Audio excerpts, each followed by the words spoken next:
Welcome to Oaks and Dreams. Today we are going to talk about our beds. February 27th is the date. Yesterday was our last frost date. We are starting our spring garden. So all of those seedlings that you have watched me grow inside the house, I have now brought them outside. I'm going to go through how I transplanted them into their permanent home for the season. So come along. My name is Mallory. In case we haven't met, follow my channel as you go through the process to learn all about my garden. Come along.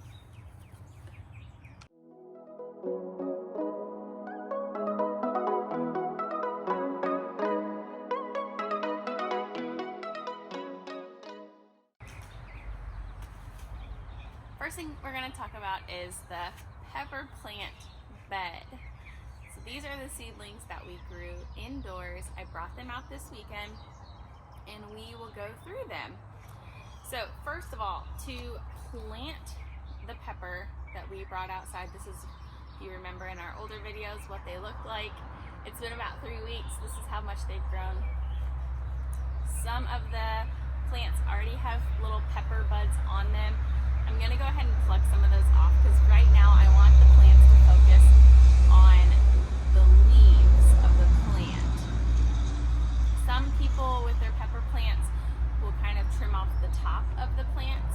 I don't find that to be necessary unless I feel like the plant is getting really leggy, or if it is not wanting to bush out with some leaves, then I will generally push off the top. But I find that just plucking off some of the pepper buds, the little flowers in the beginning, will allow the plant to focus back on its leaves.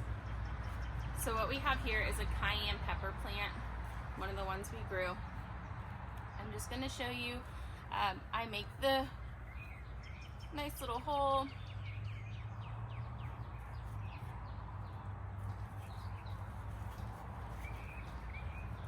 This one has quite a few roots. So this particular plant did not begin to spiral at the bottom. Some of these plants that I put in did. If that was the case, all I was going to do is just kind of undo the soil a little bit. You want those roots to start to stick out some to let them know that, hey, I don't have to keep growing in a circle. I'm free to roam now. So taking that ball kind of out will allow them to do that. But these roots, they look like they're growing pretty well, and they have not started to spiral. So I will not break up this bulb too much, and I will place it right here in the middle, and I will put around here. So I have wood chips in this bed, and I will add some more wood chips when I'm done. Again, this compost is just a compost that I got from my local plant store. This is, again, the first year of this raised garden bed. We started from scratch if you look back at my beginning videos. So this is not a multi-year compost by any means. This is first year. We're getting fresh and started. So what I do, once I plant my plants in my bed the way I want them, I will add mulch. So this is a cypress mulch. If you're going to add wood chips or mulch, just make sure that it's dye-free. You don't want to add the dyed mulch because this will eventually compost down and become part of your compost as well. What it's doing for us right now is it's protecting the plant from the soil. The soil is good for the roots. The soil is not good for the leaves. So you want to be able to protect that. So anytime that it rains or anytime that you go to water these plants, the splash up is not going to hit the leaves. This is especially important with our tomatoes that we'll get to in a little bit, but it's also important for other plants.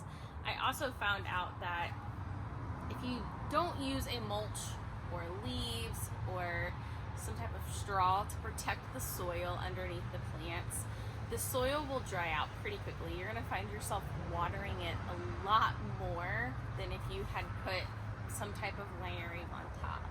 So put some type of layering on top of your soil, help it to compost down. Straw, leaves, wood chips, they're great to compost down. They add nutrients into the soil again, and it protects your plant overall. I don't place the wood chips down until I start to have my plants sprout up. So in this case, because they were seedlings from our indoor seedlings, I was able to immediately mulch.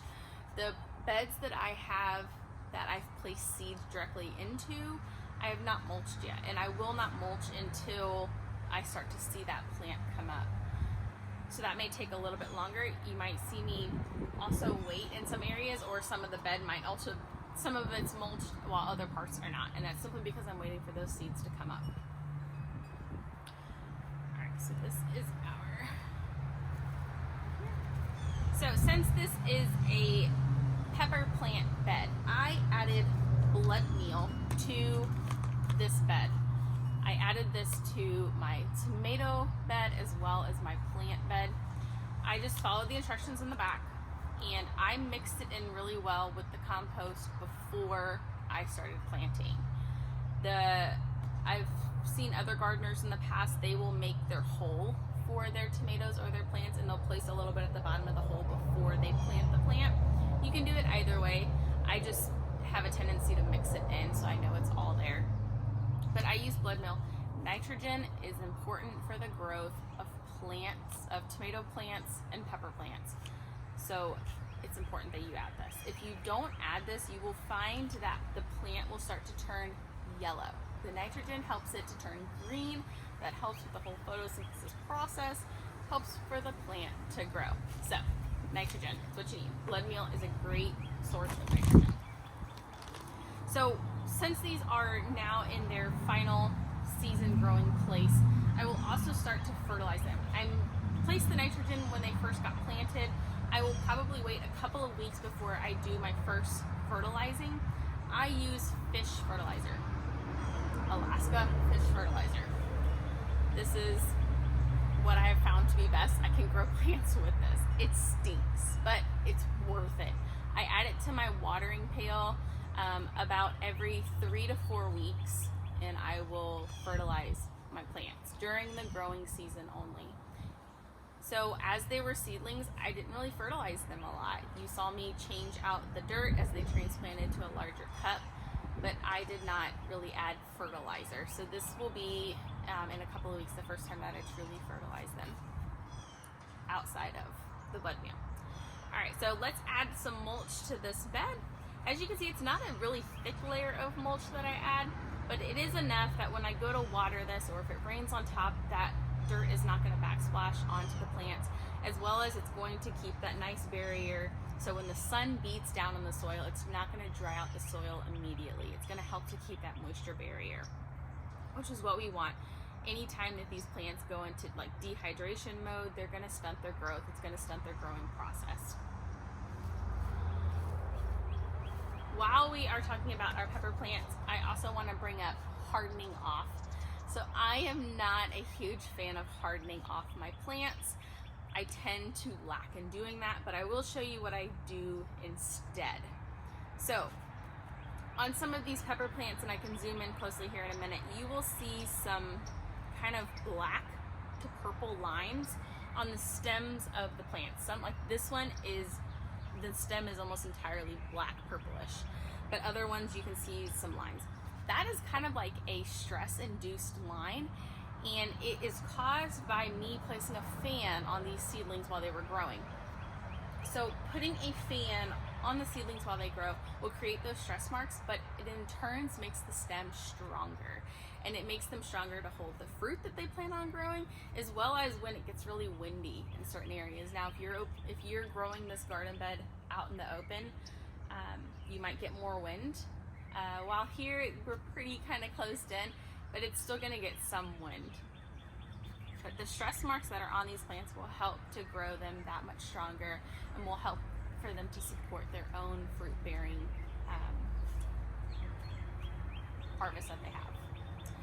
So we can go through here. Let me add some mulch, and we can move on to our next bed. So now we have moved on to the tomato bed. I might get a lot of pullback from this. All right, so in our tomato bed, again, we have planted them very similar to the pepper plant bed. While we're also in the tomato bed, I added marigolds that we were planting inside, as well as basil that we have planted inside. So throughout this garden, around my tomatoes, I have various basil and marigold plants. There are several different herbs or flowers that you can grow around tomatoes that can help ward off pests, can help them grow, help with the soil itself. Again, I added the blood meal to the soil before I put the tomato plants in. I also put that light layer of mulch on top. And this bed gets a little bit more sun than any of my other beds. Tomatoes, they love sun. They also, during the heat tolerant, some of them will last a little bit better than other tomato plants.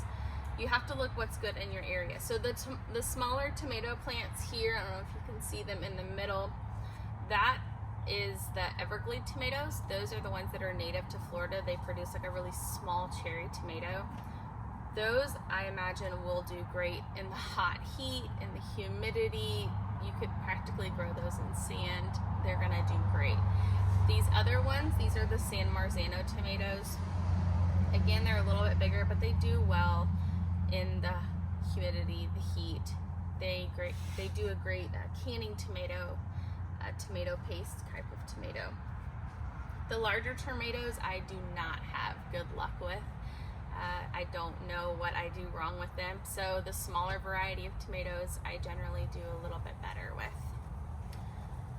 Alright. As far as vining them up, so I just have the cheap little tomato cages that I've used for several years now. Some of them don't have the tomato cages just on there. I'm still debating if I want to add a different system to this bed to help the tomatoes grow vertical. I also plan on adding some cucumber seeds to this bed because cucumbers and tomatoes, they grow well together. They're both viney plants, and just figuring out how I'm going to trellis them, how I'm going to grow them upwards. But for now, the ones that didn't want to stand straight, like these, I have placed a tomato cage around. And if I don't get to a different trellising of this season, I know the tomato cages, they kind of don't let me down. They're not the most aesthetically pleasing type of trellis for a tomato, but they work. And they will provide the strength that's needed for these tomatoes.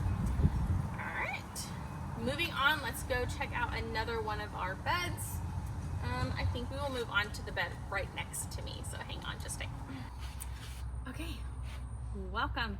Alright, so this bed is going to be corn, which, hindsight, I've never grown corn before, so we are gonna do that experiment together. You can see they're starting to pop up, and I'm excited to see if I can get some corn in here. But as well as in this bed, I have planted beans. So I just soaked the beans overnight, and I have planted some together. Also in this bed, I will plant squash. So this is known as the Three Sisters. It's a great tool when thinking of a raised garden bed, when you're thinking about what grows good together. The ideal of the Three Sisters, it's been around for a really long time. It's a very interesting story behind it, but it is corn, beans, and squash. Three very good crops, and they grow really well together.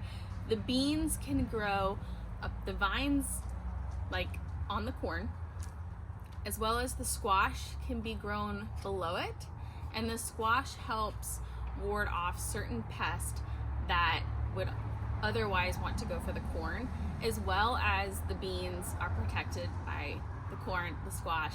It's a great trifecta of gardening. So I'm excited to try that this year. I've grown beans in the past. Beans work really great. They love the heat, they love the hot humidity, they love the sun. So beans do great down here. They grow fast. I can grow all different varieties. Squash, on the other hand, I haven't had much success with. Those squash bugs really get in the way. And the corn, as I said earlier, I've never grown before. So I'm excited to see what this bed is going to do. As I can see here, one of my bean plants has sprouted, and it is up against the wall, which is not where I planted it. So it does make me wonder if there's been little critters in here trying to move around my soil. Once you get the mulch on top of a bed, you can see a little bit more if there's squirrels or anything that get into your beds. I have an abundance of squirrels in my area. They love my garden, sometimes even more than I do, and it can be very stressful. I had some small cabbage plants in the corner at one of the beds, and the squirrels got them. The only thing that I have found so far to help with squirrels is cayenne pepper and like Tabasco sauce. There's a little like spray bottle that I can make with water and cayenne pepper and Tabasco sauce, and I can spray it around my beds. It deters the squirrels from wanting to be there. They don't like the spicy sensation that happens in their nose. It also keeps them away from any bird seed if you want to have bird seeds for your birds. So I might be spraying that on my beds, around my beds sooner than later. The only downside to that is anytime there is a really heavy rain, you're gonna have to respray. So it's just one of those things, one of those cumbersome things that happen in the garden, but I'm here for it. I want to see the end result, so we do what we need to. Let's see if I can move this bean plant here.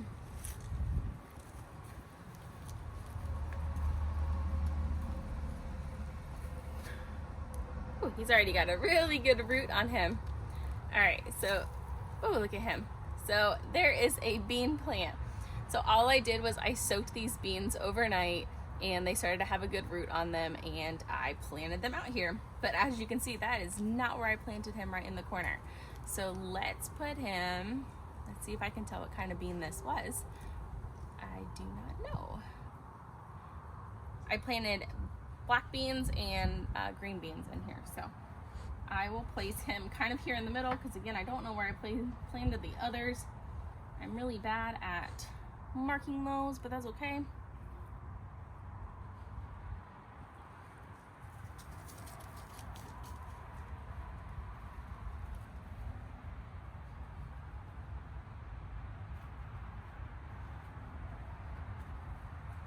At some point or another, he will show me if he is a black bean or green bean. So either way, we'll eat him.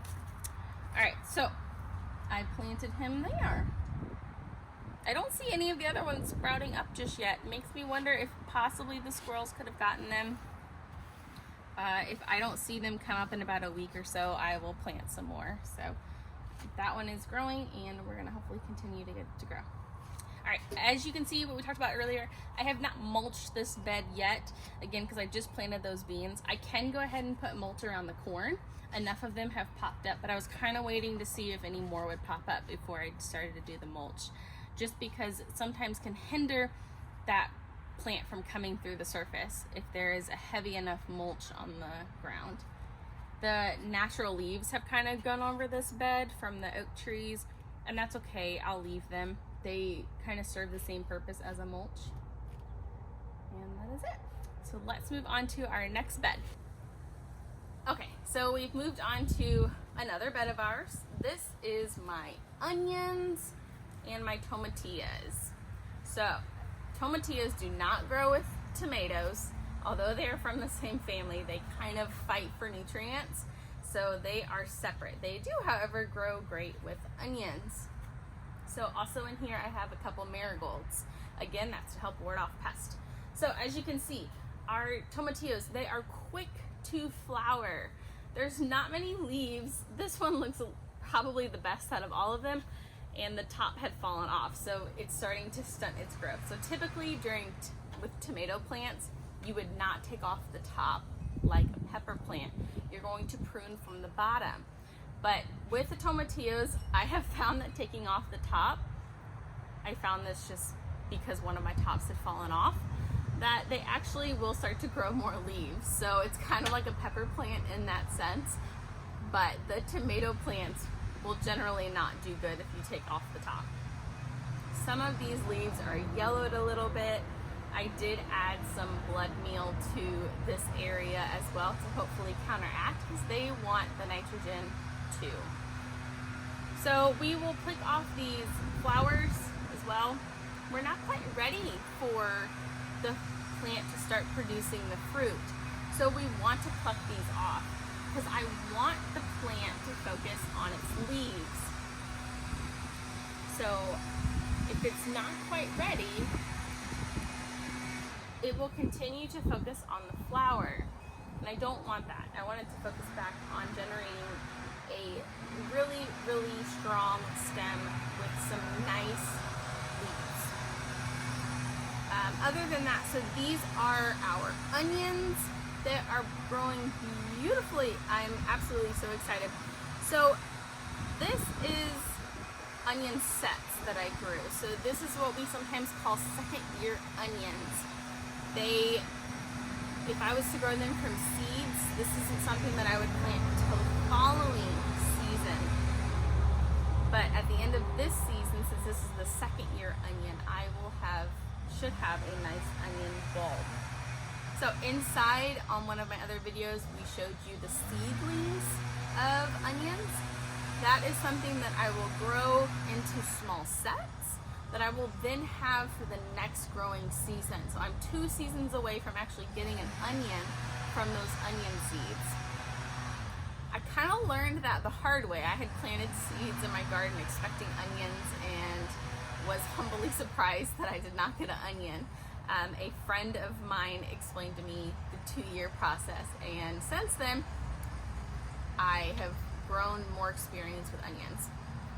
So also I have learned the spooning methods of onions. So the bulb is what we want to grow big. That's the onion that we want. And if the dirt is too compacted around the onion bulb, it will not grow you a very good onion. So you occasionally want to come in, they call it spooning because some people will literally take a spoon. But you come in and you kind of just push back the dirt a little bit around the onion. And you take that dirt away, and it encourages that onion to just get even larger. So if you notice your dirt starting to compact and get a little bit harder, this is a good idea to do this. It's also a good idea if you want to kind of take back some of the soil and just mulch around it, because the mulch isn't going to compact quite like the dirt. But again, the mulch is in here to serve the same purpose as all of the other beds. The stuff that I have in here is already sprouted up, and so I want to make sure that they are going to grow to their best.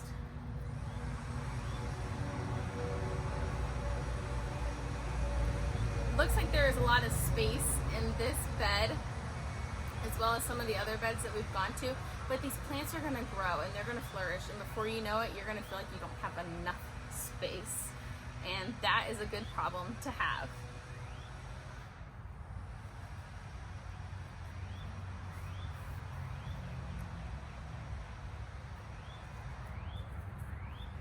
So there is also talk about a long day onion and a short day onion. So typically short day onions do better in warmer climates.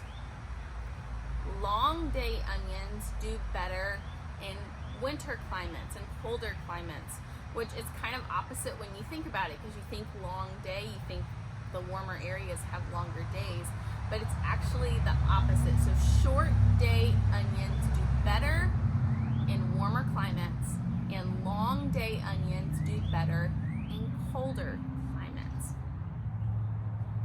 So that is just a little tip and trick in case you are planning on growing onions. Remember, if they come from seeds, they're 2-year onions. If you get from sets, you can do 1-year onion. So when you see the number of plants coming up, that generally tells you how many layers of the onion that there are for each little stem here that you see coming out. That kind of shows you the layers. So it's always a good starting point when you wonder how mature your onion is underneath. All right, let's move on to our next bed. I think I have 1 or 2 more to show you. All right, this is the potato bed. So you can see we're starting to get the small potatoes coming up. I have not mulched this bed yet. I don't want this dirt to be so compacted down. You want it to be really loose, and loose dirt is when you're going to find the best potatoes. When it is compacted down, that's when you're going to find the potatoes didn't grow that well. So I haven't put mulch on this bed. I kind of want to have this bed like be drained as much as possible. I don't want water to sit in this bed. So I have avoided putting mulch in this bed because I have found that this bed is staying pretty wet, and I want to keep it loose and not mulch it just yet. I don't have much to say about the potatoes. This is a first year as well for me growing potatoes. So we will see how well we do with this bed. I'm also concerned with this bed as to how much sun this particular bed gets. So during the really hot months of the year, it'll probably do really well being that this bed does not get that much sun. But right now, it's just an experiment. There's a lot of trial and error. There's a lot of mistakes in gardening, and this is just an experiment bed. I'm gonna see if I can produce potatoes. If not, it is something for me to grow and learn from, and I can share those mistakes with you. But this is my potato bed. All right, let's move on to another bed. Okay, this is garlic. Woo! In this bed is also carrots, which the carrots have not flourished very well. It's been kind of cold. That's okay. I've thinned out some of these, but I have not mulched it for the simple fact that they are so small still. So I have thinned out a few of them, and as they're growing larger, I will put mulch on this bed. The carrots are kind of hard to see. Seems like there's more over in this area. So as these carrots start to grow, I can actually go in here and plant some more carrot seeds, so then I can kind of have them growing at different times, so I can constantly have that harvest of carrots during the growing season. Over here I have some more onion sets, just ones that didn't fit over in that bed. And then I have one little marigold. I threw him in. He was extra and I didn't really know where to put him, so he's in here. And then the garlic we will continue to watch grow. Hopefully there's some beautiful bulbs underneath there, but we will see. We will not pull up our garlic until we start to see these die off and fall over. That will let us know that the garlic is ready. I planted this garlic a little late in the season. I did this in January. Most garlics are planted more October, November time frame, so hopefully this garlic was able to get that cold stress that it needed to be able to grow into a full bulb. If not, again, this is a learning experiment. I will know for the next season, and this is what makes you a better gardener, is trying things out. You can't always be right the first time. All right, let's move on to another bed. Okay, so this is my final bed and probably my most humbling bed. So this is what we're going to learn from today when things go wrong, but it's not going to stop you from planting in a garden, right? This is where we learn. So here is arugula. Here is either collards or kale. And here is either as well collards or kale. And there's one little marigold sitting over there. And then right here is some spinach that we have a couple times. All right, so what is in this bed is cold weather crops, and spring is here. Our temps have gotten a little bit warmer. I'm afraid that this bed is not really going to make it due to the fact that I planted this too late in the season. These types of seeds you want to plant in October, November time frame, and they go over the winter, and that's for zone 9A. They go over the winter and they give you that fall crop that you're looking for. Unfortunately, I think the heat is going to get these before they ever get to mature level, and that's kind of the first thing that I did wrong. These beds, as you look back at my other video, I started these beds in the fall from scratch, and once I got some dirt in these beds, I just wanted to throw some seeds down, and this is what I threw down because it was still kind of cold in the season.